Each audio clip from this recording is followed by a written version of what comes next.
એટલે 8 કલાક વાળી 10 કલાક તમે વીજળી કરી દો એવી પણ તમારી પાસે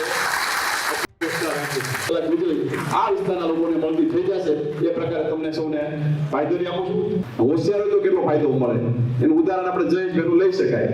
જેતપુર જામકંડોળના ખેડૂતો વતી મેં રજૂઆત કરી હતી કે ભાઈ 8 કલાકની જગ્યાએ 10 કલાક વીજળી આપવામાં આવે. અને મંત્રી કૌશિક વેકરિયા અને ધારાસભ્ય જયેશ રાદડિયા પણ રહ્યા ઉપસ્થિત. મેન્ટેનન્સ અને ટીસી બદલવાની મુશ્કેલીમાંથી પણ મળશે મોટી રાહત. હવે 8 કલાકને બદલે 10 કલાક છે તે વીજળી મળશે.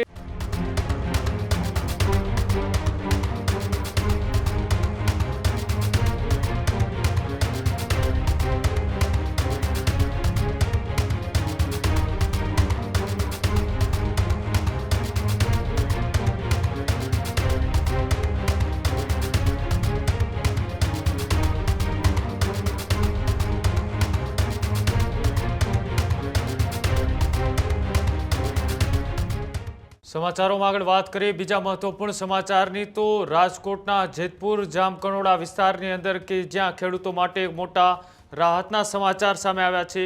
PGVCL ડિવિઝન 2 કચેરીનું ભવ્ય લોકાર્પણ કરવામાં આવ્યું. મંત્રી કૌશિક વેકરિયા અને ધારાસભ્ય જયેશ રાદડિયા પણ રહ્યા ઉપસ્થિત. જામકંડોળાના 50 ગામના લોકોને મળશે આનો વીજળીનો સીધો જ લાભ. વીજ પ્રશ્નોના ઝડપી નિરાકરણની નવી આશા છે તે જાગી. મેન્ટેનન્સ અને ટીસી બદલવાની મુશ્કેલીમાંથી પણ મળશે મોટી રાહત. વીજ કનેક્શનના વેઇટિંગ લિસ્ટનો પણ ઝડપી નિકાલ થશે. જયેશ રાદડિયાની માંગ મંત્રી કૌશિક વેકરિયાએ સ્વીકારી. ખેડૂતો માટે વીજ પુરવઠાને લઈ સૌથી મોટી જાહેરાત છે તે કરવામાં આવી. હવે 8 કલાકને બદલે 10 કલાક છે તે વીજળી મળશે તેવી વાત મંત્રી કૌશિક વેકરિયા દ્વારા કરવામાં આવી. અત્યારે 8 કલાક પાવર આવે છે. વરસાદ ખેંચાણો વધારવો છે પછી કોઈ બીજો લાભ લઈ તમારો. આજે આવ્યા છો તો હવે એમને તો નહીં જવા દે. એટલે એક આ રામપરવાળી તમને અમે વિનંતી કરી ને બીજું વરસાદ ખેંચાણો છે એટલે 8 કલાક વાળી 10 કલાક તમે વીજળી કરી દો એવી પણ તમારી પાસે અપેક્ષા રાખી છે. સવારમાં 9 વાગ્યામાં છે ને તમે આવ્યા છો ને ઉર્જા કમિશન એટલે છે એટલે બાકી અમારે ગોતવા પડે એટલે આટલું સંખ્યા ન થઈ જાય. પણ બે માગણી અમારી 10 કલાક વીજળી વરસાદ ખેંચાણો છે ત્યાં સુધી તમે કરી દો એ તમારી પાસે બીજી પણ અપેક્ષા રાખે છે. જયેશભાઈ રાદડિયાને હું લાખ અભિનંદન આપું છું કે તમારી જાગૃતતાના કારણે વિસ્તારને ખૂબ મોટો ફાયદો મળતો હોય છે. અને જે પ્રશ્નોની તમારી રજૂઆત થાય છે એ પ્રશ્નમાં અમે તમને બાંહેધરી આપી છે. તમે જાહેરમાં કહો તો ભલે અમને ફોનમાં કહો તો પણ ભલે અમારો વિભાગ તમારી માટે કટિબદ્ધ કામગીરી કરવા માટે કાયમી માટે કટિબદ્ધ છે. તમારો અધિકાર લાગે છે અમારી પાસે એટલે અધિકારના નાતે તમે જે પણ માંગણી વિસ્તાર માટે થશે એમાં કાયમી માટે અમારી 100% પ્રોમિસ છે કે વિસ્તારના લોકોને મુસીબત ના પડે એ પ્રકારે અમે તમને કાયમી માટે મદદ કરતા રહીશું. મિત્રો કાલે 10 કલાક વીજળી આવી જશે. ન આવે તો ખાલી જયેશભાઈને ફોન કરજો પણ 100% હું તમને ગેરંટી સાથે કહું છું ત્યાંથી 10 કલાક વીજળી આ વિસ્તારના લોકોને મળતી થઈ જશે એ પ્રકારે તમને સૌને ફાયદો આપું છું. હોશિયારો તો કેટલો ફાયદો મળે એનું ઉદાહરણ આપણે જયેશભાઈનું લઈ શકાય. એને પોતે અમને ઓપનિંગ કરવા બોલાવ્યા, નવી ઓફિસે ખોલી આપી, સાથોસાથ માગણી પણ આપી દીધી. અમે પણ ખેડૂતના દીકરા છીએ.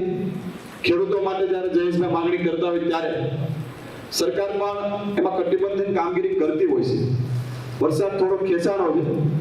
આપણે તો વરુણદેવને પ્રાર્થના કરશું કે વહેલા રીઝી જાય અને પાછા બારે બે ખાંગા થાય તો ચેક ડેમ તળાવ પાછા ભરાઈ જશે તો પણ આપણે ફાયદો થવાનો છે.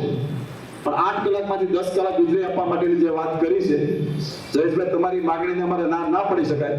કાલથી જ ખેડૂતોને 10 કલાક વીજળી આપવાનું કાર્ય અમે શરૂ કરાય છે. એમાં 2 દિવસે નથી કરવા.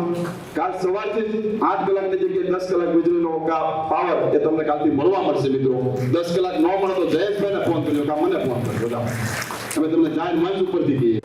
જામકંડોળા ખાતે પશ્ચિમ ગુજરાત વીજ કંપની લિમિટેડ વિભાગીય કચેરી પેટા વિભાગ ડિવિઝન નંબર 2 નું આજે માન્ય મંત્રી કૌશિકભાઈ વેકરિયાના હસ્તે લોકાર્પણ કરવામાં આવ્યું. જામકંડોળા તાલુકો માત્ર ખેતી આધારિત તાલુકો છે. 50 ગામડા આ તાલુકા સાથે જોડાયેલા છે. એક ડિવિઝન હોવાથી અનેક મુશ્કેલીઓ ખેડૂતોને પડતી હતી. મેન્ટેનન્સ, ટીસીના પ્રશ્નો, કે ખેડૂતોને વીજળીના કનેક્શન જતા એના પ્રશ્નો અને 2 ડિવિઝન થવાથી અનેક રાહતો આ વિસ્તારની અંદર થઈ છે.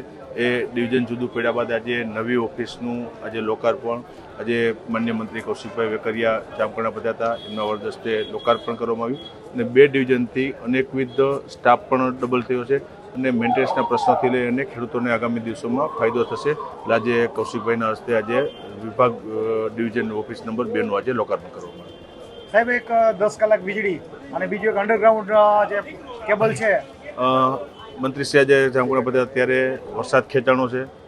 જેતપુર જામકંડોળાના ખેડૂતો વતી મેં રજૂઆત કરી હતી કે ભાઈ 8 કલાકની જગ્યાએ 10 કલાક વીજળી આપવામાં આવે અને કૌશિકભાઈએ એ મારી વાતને ત્યાં સ્ટેજ ઉપર જ સ્વીકારી છે અને છૂટા પડે છે. એટલે આવતીકાલથી જેતપુર અને જામકંડોળા તાલુકાના ગ્રામ્ય વિસ્તારમાં ખેડૂતોને વરસાદને ખેંચના હિસાબે 10 કલાક વીજળી આપવાનો નિર્ણય કર્યો છે.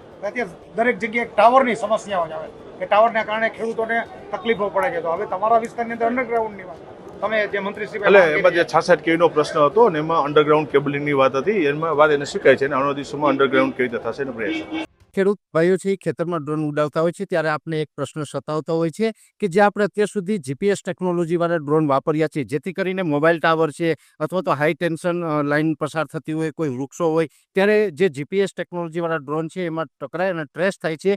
પણ એગ્રીવન લાવ્યું છે GNSS ટેકનોલોજી ડ્રોન, જેથી કરીને એ ડ્રોન છે એ કોઈ જગ્યાએ ટકરાય નહીં, પોતાની રીતે જ ડિસિઝન લે છે અને મૂવ થઈ જાય છે, જેથી કરીને GNSS ટેકનોલોજી ડ્રોન છે એ વાપરવાનો આગ્રહ રાખો. હજુ સુધી તમે અમારી ચેનલને સબસ્ક્રાઇબ નથી કરી તો અત્યારે જ ન્યૂઝરૂમ ગુજરાતને સબસ્ક્રાઇબ કરો, ફેસબુક અને ઇન્સ્ટાગ્રામ પર ફોલો કરો.